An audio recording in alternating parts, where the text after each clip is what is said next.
Don't You Want Me? But the buttons need to be pressed, otherwise nothing's getting played. Oh, I'm getting a lot of this. I'm Taylah Elaine on set with GAFFER for the 100 powered by Comey.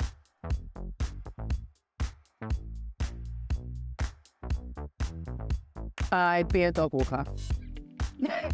Absolutely. Best venue I've ever performed in. I'm gonna keep it really London and say Fabric.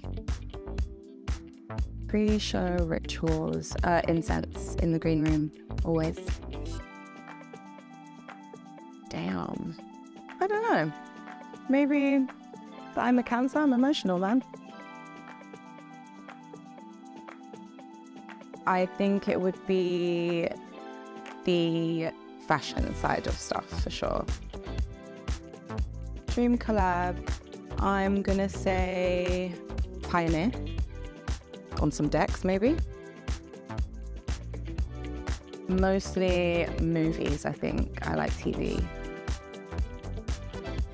Michael Jackson. That's my guy. I would really like to throw a festival.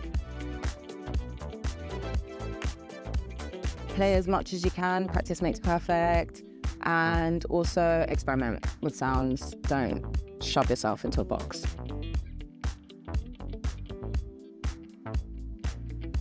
Michael Jackson, Prince, and maybe someone fun, Doja Cat.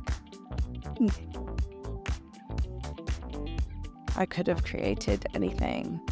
It would be music. Whoever first did that and started making those sounds, it would be music. Why? I don't know. It's cool. My doll. Maybe like mindfulness, because it's important. It's crazy out here. It's a jungle. Takeshi's Castle. Something fun. I don't know, being like a little bit more confident in front of crowds, like on stage, like maybe public speaking. This, maybe, being an interviewee.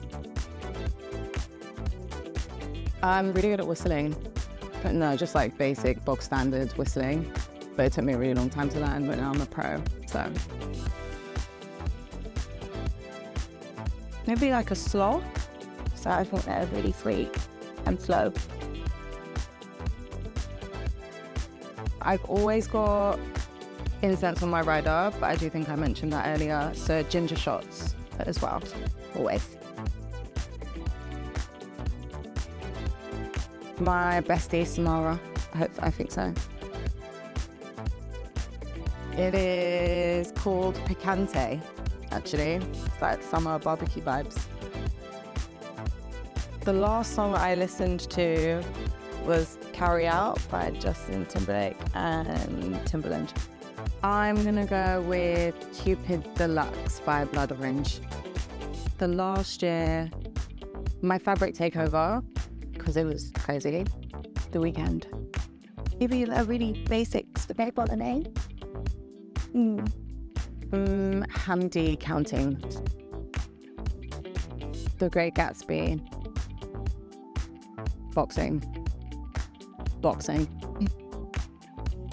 Do you know Switzerland was cool? It's beautiful. Game of Thrones? Probably like really cheesy 80s disco music. That's where it's at. Oh, like a spicy tuna. I was self-taught at home when it came to like learning how to DJ. And it was just like a hobby and something fun that I was doing. But like my dad used to DJ in his time. A lot of my friends were DJs at the time. And I kind of just fell into it, actually. It was a really long time ago. I think we're coming on like 8 years now. But yeah, it was supposed to be something, it still is something fun. But it wasn't something I thought I was going to be doing full time.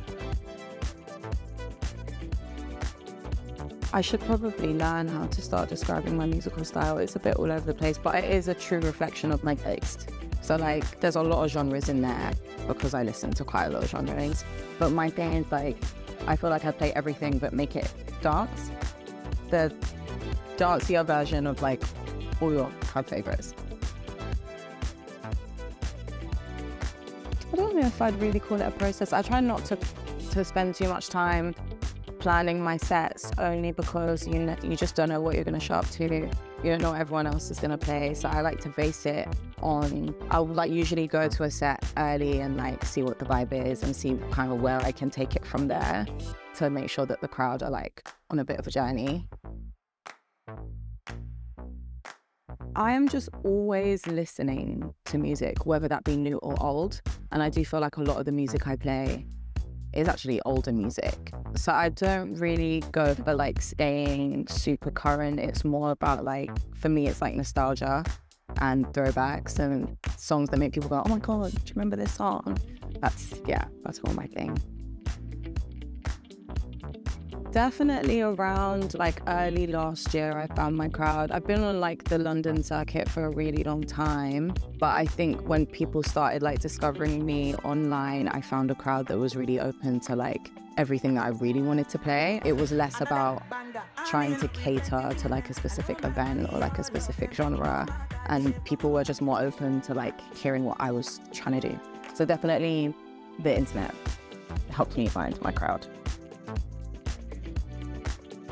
Yeah, it's about giving newer DJs the opportunity to play, whether that be radio or live shows, just because it is so hard in this industry when everyone's booking their friends and like booking people that they know. But, you know, these younger DJs, they are the future. So it's important to give them that platform. Yeah, I mean, I played Glastonbury last year for the first time. That was the first time I'd ever gone.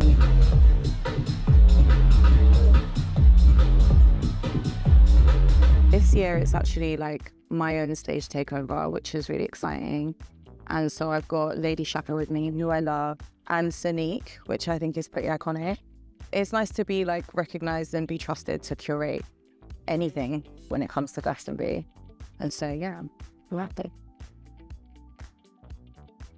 I mean, if they're not dancing, then something's up. So my goal is just to make sure everyone's dancing, everyone's having a good time, and everyone's happy, and that everyone's singing along. That's usually my go-to, make everyone sing. I think definitely being like the token female on the lineup. I think a lot of the time promoters feel pressured that they like have to have a female on the lineup, and so it's just like, sometimes it's a random pick and sometimes that's you. And so that doesn't feel great. In terms of overcoming it, just show up and just do what you do and just make sure you're in the forefront of people's minds next time. Someone that's like strong in their own sound, I think, is really important, because then you get a really nice combination of sounds that kind of complement each other. I think it's really easy to stick to playing with DJs that play similarly to you, but I don't really think you get anything special out of that. I think the fun and the moments come from a combination of like two sounds that make something crazy.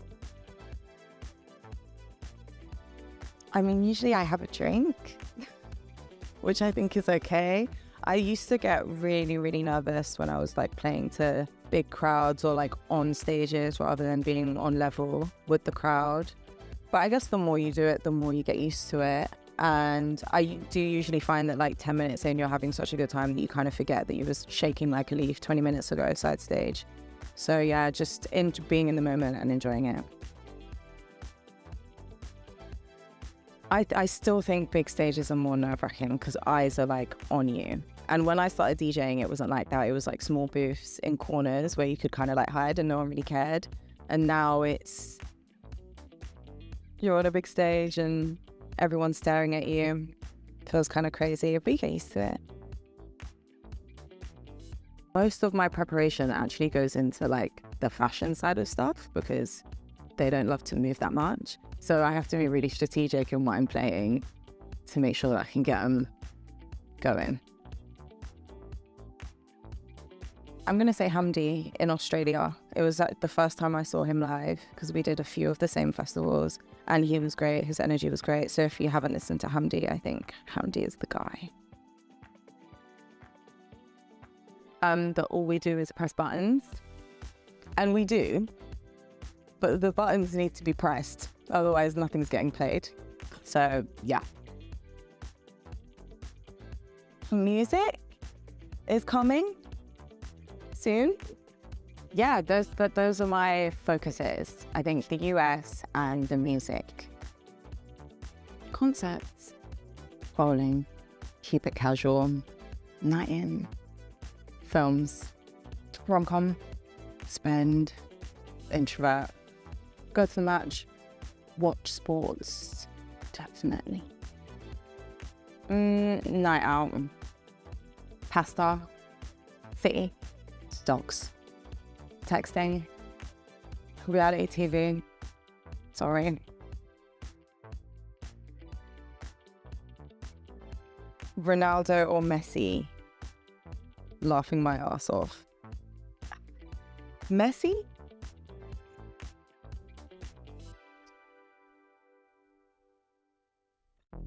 Damn. I'm Taylah Elaine. Don't tell the gaffer I'm here.